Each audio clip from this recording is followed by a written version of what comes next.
विधि, क्या तुमने घर के सारे कमरों में देखा है? हाँ दीदी, सब जगह देख लिया, वो वहां नहीं है। मैं बाहर जाकर देखता हूँ, शायद वॉचमैन को कुछ पता हो।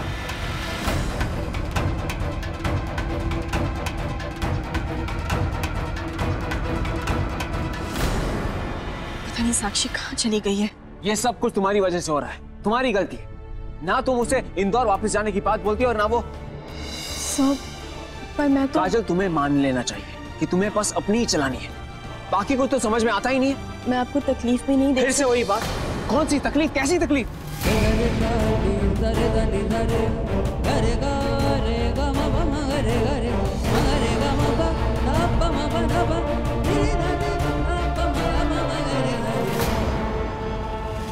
ये क्या तमाशा लगा रखा है काजल? ये मेरा घर है, किसी नाटक का मंच नहीं जहां तुम अपना रोल अदा करोगी और निकल जाओगी। रौनक से मदद मांगी तो अब कौन सा स्वाभिमान, कौन सी इंसानियत जाग उठी कि इस घर में सांस लेना भी जहर लगने लगा तुम्हें? रौनक की तकलीफों के बारे में तब सोचना चाहिए था जब तुम ये झूठी शादी का नाटक रचा रही थी।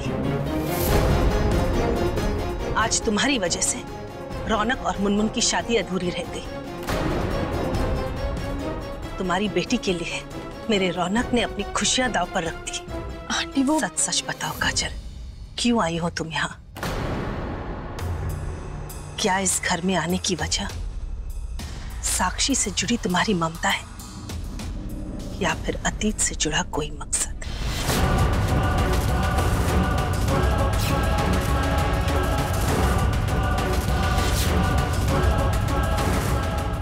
माँ, क्या मकसद हो सकता है काजल का?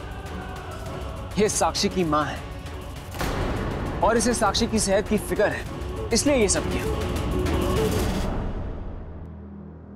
मेरा भी यही मतलब था रौनक।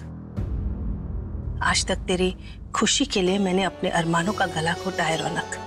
लोगों के तानों के बारे में ना सोचते हुए वही किया है जो तूने चाहा है बेटा। पर इस सब का क्या फायदा है रौनक, जब काजल खुद ही अपनी बेटी की सेहत की दुश्मन बनी है। जब पता है कि इंदौर ले जाने की बात से साक्षी फिर से बीमार पड़ सकती है, तो क्या जरूरत थी ये सब बोलने की उसे? बच्चों की कोई मनपसंद चीज अगर उनसे छीन ली जाए और इस तरह की हरकत कर बैठते हैं, उन्हें नहीं पता होता कि सही क्या है गलत क्या है। हाँ काजल, क्या जरूरत थी साक्षी को ये सब बताने की? थोड़े दिन की बात थी, एक बार वो ठीक हो जाए बता देना उसे सब कुछ। मैं एक बार फिर से बाहर चेक करके आता हूँ, शायद कुछ छूट गया हो तो। लेकिन अगर साक्षी को कुछ हो गया तो मैं तुम्हें कभी माफ नहीं करूंगा काजल। जब तक मैं वापस नहीं हो जाऊंगा तुम यहीं रुकोगी, और अगर साक्षी का पता चला तो मुझे फोन करोगी। मैं भी तुम्हारे साथ चलता हूँ।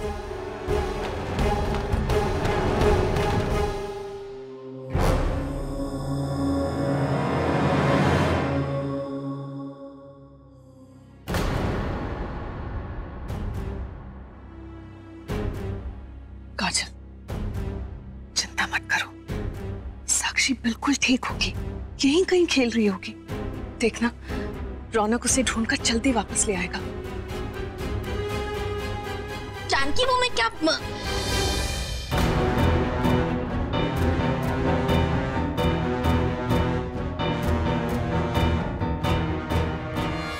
जानकी, क्या हुआ? तो मुझे यहाँ क्यों लेकर आई है? साक्षी बहुत देर से गायब है कामिनी। पूरा घर ढूंढ लिया लेकिन साक्षी का कुछ पता नहीं चल रहा। जानकी, तुझे क्या हो गया? तू तो इतनी समझदार है, फिर भी तुझे बात समझ में नहीं आ रही क्या? तू कहना क्या चाहती है? यही कि ये सब इस काजल का क्या है, ताकि रौनक मुनमुन के पास ना जा सके। मेरा मतलब है कि रौनक मेरे घर ना आ सके, क्योंकि साक्षी से बेहतर तरीका और कोई हो ही नहीं सकता रौनक को यहाँ रोकने का। उसे पता है कि साक्षी के नाम का कोई भी ड्रामा करने से रौनक इमोशनली ब्लैकमेल हो जाएगा और वो कहीं नहीं जाएगा। तो देखना, और साक्षी यहीं कहीं होगी, बल्कि किस काजल ने ही उसको कहीं छुपाया होगा और बाद में वही ढूंढ के लेकर आएगी। मुझे नहीं लगता कामिनी कि काजल ऐसा कुछ भी करेगी रौनक को यहाँ रोक के रखने के लिए। काजल अपनी बेटी की जान के साथ खिलवाड़ नहीं करेगी। बाप रे, अभी तो उस काजल को आए यहाँ 24 घंटे भी नहीं हुए और ये जानकी अभी से उसकी तरफ हो गई। कामिनी कुछ कर वरना तेरी मुनमुन उस साक्षी की आया बनकर आएगी यहाँ।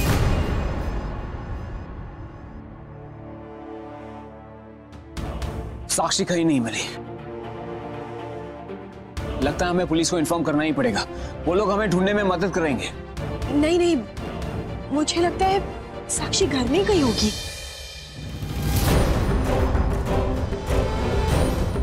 देखा, मैंने कहा था ना, ये सब इस काजल का ही प्लान है। नहीं काजल बेटा, साक्षी यहाँ पे नहीं है।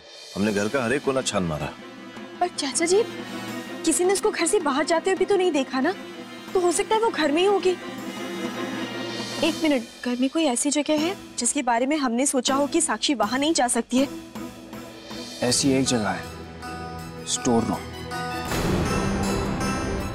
लेकिन वो बहुत टाइम से बंद है और वहां धूल और मिट्टी। साक्षी की हेल्थ के लिए वो,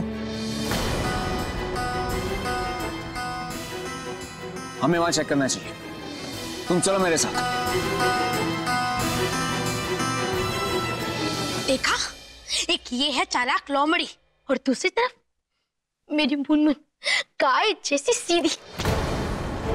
वो इतनी सीधी और संस्कारी बच्ची है ना कि ऐसा करने की कभी सोच भी नहीं सकती।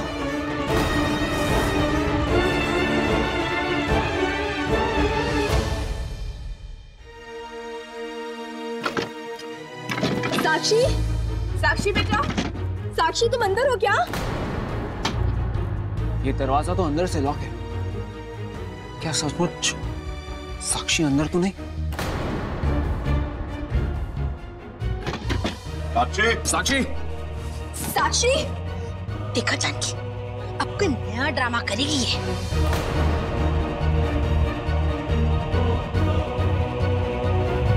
साक्षी, साक्षी तुम अंदर हो ना बेटा? हाँ मम्मा पापा, मैं यही हूँ।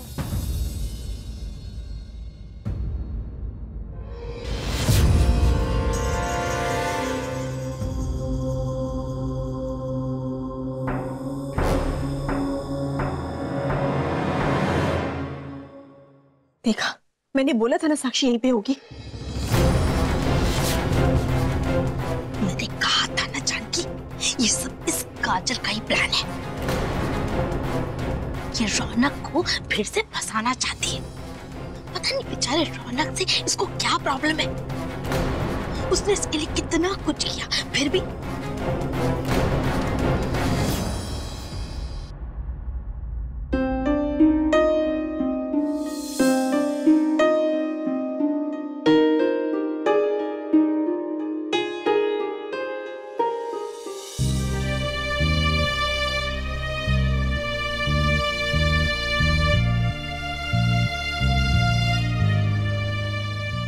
साक्षी बेटा, बेटा ये कैसी जिद है? प्लीज बाहर आओ। ऐसा कोई करता है क्या? Please open the door. Mama, मैं आपसे बहुत गुस्सा हूँ। एक तो बहुत मुश्किल से मेरे पापा वापस मिले और आप मुझे उनसे दूर कर रही हैं। ठीक है, अगर वो बिजी है मैं उन्हें डिस्टर्ब नहीं करूँगी, पर मैं उनसे दूर भी नहीं जाऊँगी। आपने मना किया था ना, मैं उनसे शिकायत नहीं करूँगी, इसलिए मैं आकर बैठ गई। ये सब कुछ तुम्हारी वजह से हो रहा है काजल।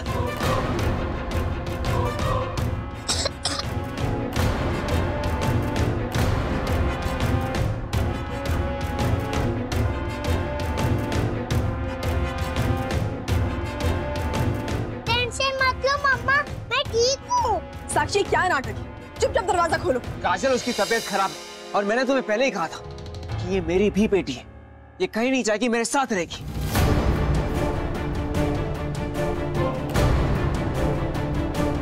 पापा, अगर आप ऐसे मम्मा पर चिल्लाओगे ना तो मैं आपसे भी गुस्सा हो जाऊंगी।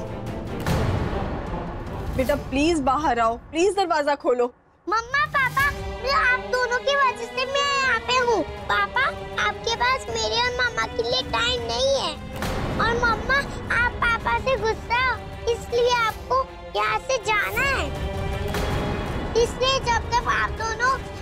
सामने प्रॉमिस नहीं करोगे कि अब आप झगड़ोगे नहीं, तब तक मैं बाहर नहीं आऊंगी।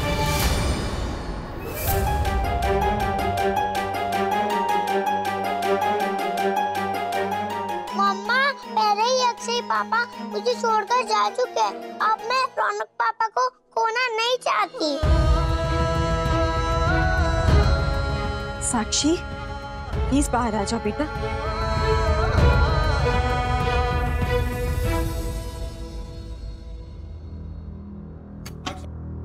साक्षी बेटा, देखो बेटा, मैं आई हूँ। मैं वादा करती हूँ तुमसे, आज के बाद ये दोनों नहीं लड़ेंगे। बस तुम बाहर आओ। दादी माँ, आप बहुत बोली है, आप इनको नहीं जानती। एक बार मैं बाहर आ गई ना, मम्मा पापा फिर से झगड़ने लगेंगे। मम्मा इंदौर जाने की बात करेगी, फिर मैं और आप कुछ नहीं कर पाएंगे। मुझे अपने मम्मा पापा दोनों हमेशा साथ चाहिए।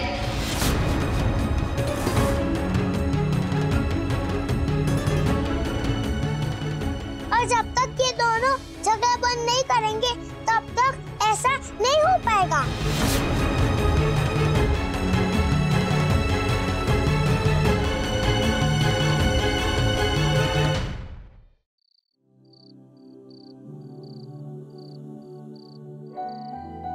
तो बताओ, कहाँ डिनर करना है? यही कहीं कर लेते हैं आसपास। अरे ऐसे कैसे? ऐसे कैसे आपको कहीं पे भी डिनर करा दे? भैया, भोपाल के होने वाले दामाद हैं, आपको कुछ स्पेशल ट्रीटमेंट मिलना चाहिए। ऐसे कैसे देख रहे हो? अब जिसके साथ काम करने वाली हूँ उसके बारे में थोड़ी इंफॉर्मेशन तो रखनी पड़ेगी ना। आई नो कि तुम रौनक तिवारी के होने वाले जीजू हो और जानकी फाइनेंस के होने वाले दामाद हो। उनकी कंपनी ऑलमोस्ट पूरे भोपाल को कंट्रोल करती है, तो हो ना तुम भोपाल के दामाद। वैसे तुमसे एक बात पूछूं? हाँ। वैसे तुम इतनी बड़ी कंपनी के होने वाले दामाद हो, तुम्हें तो वहाँ कोई भी अच्छी सी पोस्ट मिल सकती थी, तो फिर ये ऑर्डिनरी जॉब क्यों कर रहे हो? क्योंकि मैं अपनी पहचान खुद बनाना चाहता हूँ।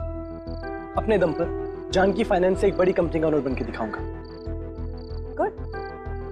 आई होप तुम मुझे सिर्फ इम्प्रेस करने के लिए नहीं बोल रहे हो। नहीं नहीं, बिल्कुल नहीं। चलो ठीक है, चले डिनर करने स्पेशल जगह जाते। साक्षी, हम आपकी बात मानेंगे, हम एक दूसरे को सॉरी बोलेंगे।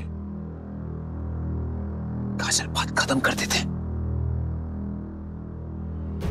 बेटा, मम्मा सॉरी बोलने के लिए तैयार हो गई है, इसलिए पहले मम्मा मुझे सॉरी बोलेंगी और फिर मैं उन्हें। एक्सक्यूज मी सर, मैं आपको सॉरी क्यों बोलूंगी? गलती तो आपने की ना, आपको मुझे सॉरी बोलना चाहिए।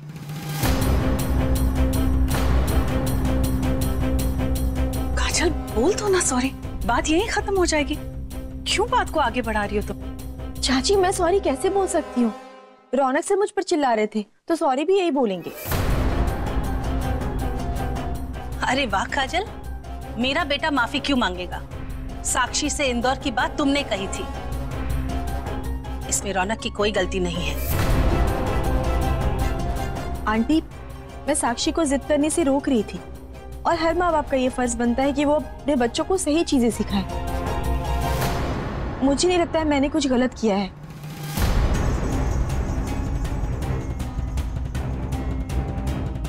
जानकी, ये काजल कुछ बात ज्यादा लंबी नहीं खींच रही। अरे सॉरी बोल के बात को खत्म करे, लेकिन नहीं, ये तो नया तमाशा करेगी ना। काजल, ये सीख और फर्ज की बातें तो बाद में भी हो सकती है। इस वक्त साक्षी को बाहर निकालना ज्यादा जरूरी है, इसलिए सॉरी बोलो और मामला खत्म करो।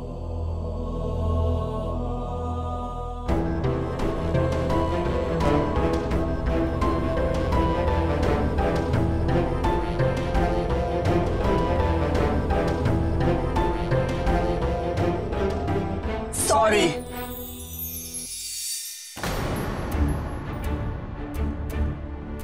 बेटा, हमने आपको सॉरी बोल दिया, अब तो मान जाओ, बाहर आ जाओ।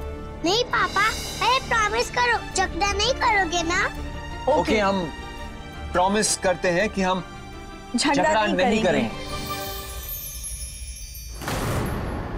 और आप दोनों हमेशा साथ में प्यार से रहोगे?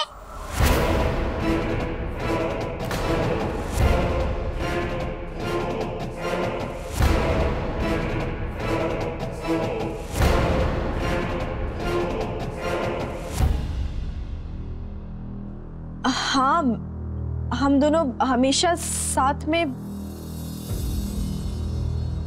प्यार से रहेंगे।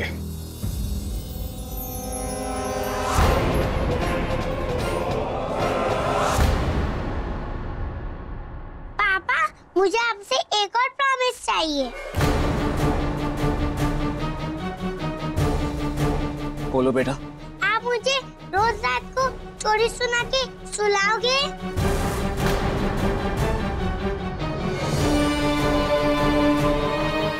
हाँ बेटा, हर रात को हम आपको स्टोरी सुनाएंगे।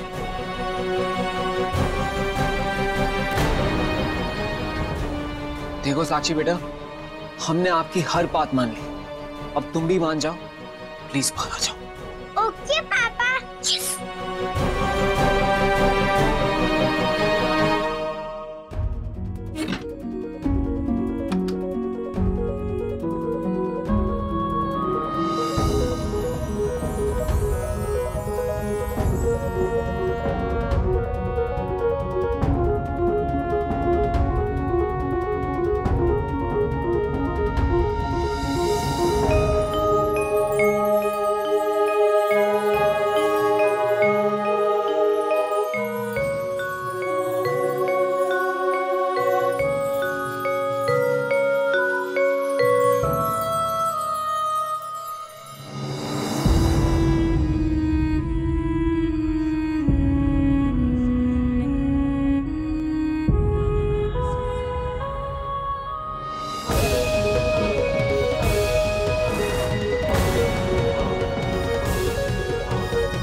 देखा जानकी, जैसा मैंने कहा था बिल्कुल वैसा ही हुआ। बस कर कमली, मुझे वैसे भी बहुत गुस्सा आ रहा है, मुझे और गुस्सा मत दिला। जानकी वो मैं बहुत देर हो गई है, अब तुझे जाना चाहिए।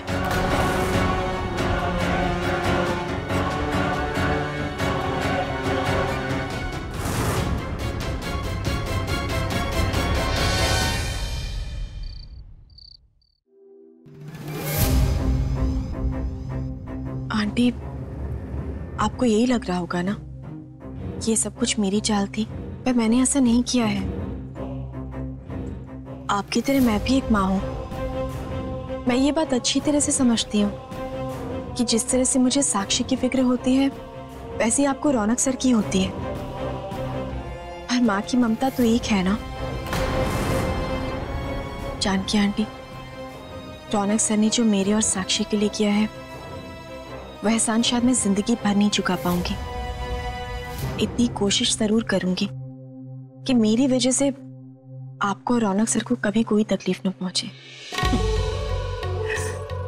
अरे वाह काजल, कितनी अच्छी पॉलिटिक्स कर लेती हो तुम।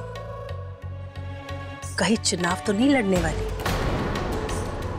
कहोगी आंटी अपना वोट मुझे ही देना, तुम्हें वोट नहीं पर तुम्हें दाद जरूर दूंगी, तुम्हारे हौसले की, तुम्हारी इस चाल की।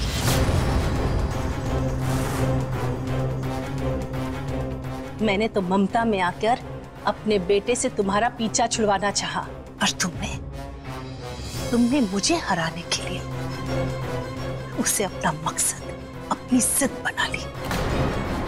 रौनक से जोक की तरह चिपके जा रही हो। साक्षी की तबीयत खराब हो गई तो रौनक, वो ठीक हो गई तो रौनक, कोई मदद चाहिए तो रौनक, रौनक रौनक रौनक। तुम्हें अंदाजा भी है काजल, तुम्हारी इज्जत की वजह से मुनमुन और रौनक का रिश्ता टूट सकता है। क्या बात है काजल? ऐसे तो लगता है जुबान पर साबुन लगा के बैठी रहती है, बात बात पर फिसलती है। तो फिर आज इतनी चुप क्यों हो तुम? चुप हूँ क्योंकि मैं कुछ बोलूंगी तो भी आप मेरा भरोसा नहीं करेंगी। मैं यहाँ सिर्फ साक्षी की जिंदगी के लिए आई हूँ, किसी को भरोसा दिलाने नहीं।